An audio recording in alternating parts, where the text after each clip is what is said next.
تیسرے نمبر پہ نبی صلی اللہ علیہ وسلم پر کثرت سے دروشی پڑھیں تو سوچ بدلے گی۔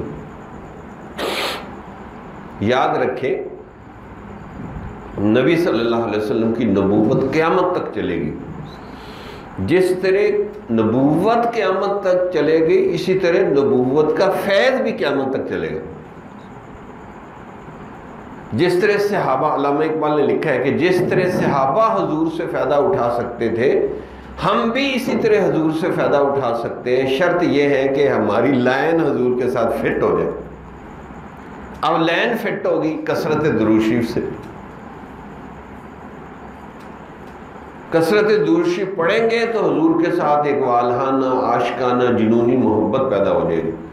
آپ کو ادھر ادھر کی سوچیں نہیں آئیں گی، ہر وقت نبی صلی اللہ علیہ وسلم کی سوچ رہے گی دماغ میں۔ اس لیے کہ MBBS ڈاکٹر نے علامہ اقبال سے کہا کہ آپ اتنے بڑے شاعر اور اتنے بڑے فلسفی اور ترجمان حقیقت، شاعر مشرق اور کیا کیا کچھ بن گئے، یہ کیسے بن گئے؟ اس نے کہا میں نے گن کر 1 کروڑ دفعہ نبی پر درود پڑھا، تو بھی پڑھ لے تو بھی بن جائے گا۔ تو میں نے حساب لگایا کہ اگر 500 دفعہ روز درود پڑھے تو 8 سال 6 مہینے کچھ دن لگتے ہیں 1 کروڑ دفعہ درود شریف پڑھے۔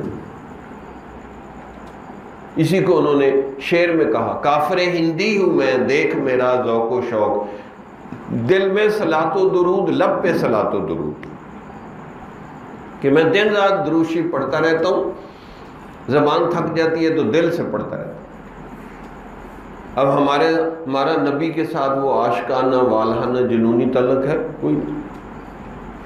جمال الوجود بذكر الإله وتصفو الحياة بنور هداه، جمال